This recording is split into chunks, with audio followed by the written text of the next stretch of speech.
Hello இவர் சின்ன மருமகள் இப்ரமும் ரொம்ப கவலையோடு இருக்காங்க. தமிழ் செல்வி தமிழ் நான் அப்பா கிட்ட பேசி பார்த்தேன். ஆனால் அப்பா டாக்டருக்கு படிக்கிறதுக்காக சம்மதம் சொல்லலை.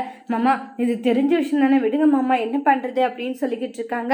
அப்போ சிரிக்கிறாங்க. என்ன மாமா நீங்கள் சிரிச்சுட்டு இருக்கீங்க, எனக்கு எவ்வளோ கஷ்டமாக இருக்குது தெரியுமா? தமிழ் நான் உங்ககிட்ட போய் சொன்னேன், அப்பா ஒத்துக்கிட்டாரு. என்ன மாமா சொல்லிட்டு இருக்கீங்க? ஆமாம், அப்பா உன்னை டாக்டருக்கு படிக்க வைக்கிறதுக்கு சம்மதம் சொல்லிட்டாங்க.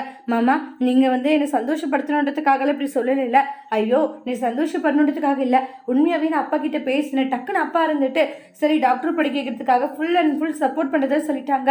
மாமா உண்மையிலே இது என்னால் நினச்சி கூட பார்க்க முடியல, என்னாலேயே தமிழ் நினச்சி பார்க்கலன்றாங்க. எனக்கே அந்த அளவுக்கு ஷாக்கிங்கு. ஆனால் உனக்கு சந்தோஷம் இல்லை மாமா? சந்தோஷமாவா? எனக்கு அந்த அளவுக்கு சந்தோஷம், என்னுடைய கால் தரையில் படலை, அவ்வளோதான் அப்படின்ட்டு சொல்லிட்டு இருக்காங்க. என் மனசு இப்போ எப்படி இருக்க தெரியுமா அப்படின்ட்டு சொல்லிட்டு சந்தோஷப்படுறாங்க. தமிழ் நீ எந்த ஒரு பிரச்சனை வந்தாலும் சரி அப்பா பார்த்து பாரு, கண்டிப்பாக அப்பாவே படிக்க வைக்கிறேன்னு சொல்லிட்டாங்களா, அப்படின்னா நீ கவலைப்படாத அப்படின்னு சொல்கிறாங்க. தமிழ் செல்வி சேது மாமா உங்களுக்கு தான் நான் நன்றி சொல்லி ஆகணுன்றாங்க. ஏன்னா நீங்கள் மட்டும் இல்லைன்னா இங்கே என்ன இருக்குன்னு தெரியாது. நீங்கள் அப்பா கிட்ட பேசுறதுனால தான் இப்போ அப்பா எனக்கு மாமா இந்த மாதிரி ஒரு விஷயம் பண்ணியிருக்காங்க அப்படின்ற மாதிரி சொல்கிறாங்க. அதெல்லாம் ஒன்றும் இல்லை தமிழ், உன்னுடைய ஆசை தான் என்னுடைய ஆசையா அப்படின்றாங்க. நீ எனக்காக ஒரு குழந்தைய கொடுக்கும்போது நான் உனக்காக இதை செய்யக்கூடாதான்றாங்க. அப்போ தமிழ் செல்வி நம்ம இவ்வளோ பெரிய விஷயத்த மாமா கிட்ட மறைக்கிறோமேன்னு சொல்லிட்டு அவங்களையும் ரொம்பவே கில்ட்டியாக ஃபீல் பண்ணிட்டு இருக்காங்க. அதோட இந்த ப்ரெமோவை முடிச்சிருக்காங்க. தேங்க்யூ.